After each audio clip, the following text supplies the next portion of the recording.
Semua umat Islam bersaudara dan dianjurkan saling tolong-menolong sesama saudara seiman. Salah satu cara menolong adalah dengan memberi pinjaman kepada saudara yang sedang membutuhkan pertolongan.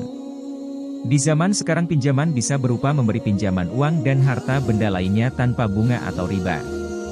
Ustadz Muhammad Abdul Wahab dalam buku Berilmu Sebelum Berhutang yang diterbitkan Rumah Fikih Publishing menjelaskan hadits anjuran untuk meringankan beban saudara sesama muslim, salah satunya dengan memberikan pinjaman.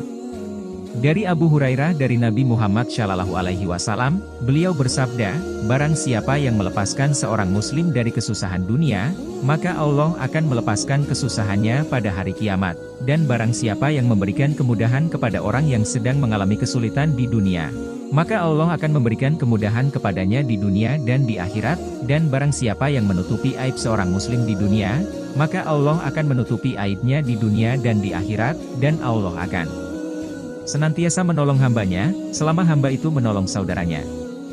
Hadis riwayat At-Tirmidzi. Namun, muslim juga harus tahu berbagai masalah dan kemudaratan seringkali muncul akibat utang piutang. Maka umat Islam sangat penting mengetahui ilmu dan adab-adab berutang agar tidak menimbulkan kemudaratan. Ustadz Wahab menjelaskan hadits yang menganjurkan agar manusia menghindari utang. Manusia harus sebisa mungkin menahan diri untuk berutang sampai benar-benar perlu. Ustadz Wahab mengatakan, Rasulullah Shallallahu Alaihi Wasallam juga senantiasa berdoa kepada Allah Subhanahu Wa Taala untuk memohon perlindungan agar tidak terlilit hutang. Dari Aisyah radhiyallahu anha, Rasulullah berdoa dalam sholat, Ya Allah aku berlindung kepadamu dari berbuat dosa dan terlilit hutang. Lalu ada seseorang yang bertanya, mengapa Anda banyak meminta perlindungan dari hutang, wahai Rasulullah? Rasulullah menjawab, sesungguhnya seseorang apabila sedang berhutang ketika dia berbicara biasanya berdusta dan bila berjanji sering menyelisihinya.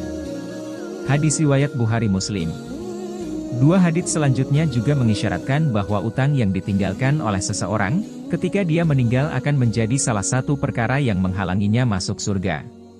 Dari Sauban radhiyallahu anhu Rasulullah Shallallahu Alaihi Wasallam bersabda, barang siapa yang meninggal dalam keadaan terbebas dari tiga hal yakni sombong, gulul, khianat, dan hutang, maka dia akan masuk surga. Sunan At-Tirmidzi. Dari Abu Hurairah radhiyallahu anhu Rasulullah Shallallahu Alaihi Wasallam bersabda, jiwa seorang mukmin itu tertahan oleh sebab hutangnya sampai hutang itu dilunasi. Musnad Ahmad.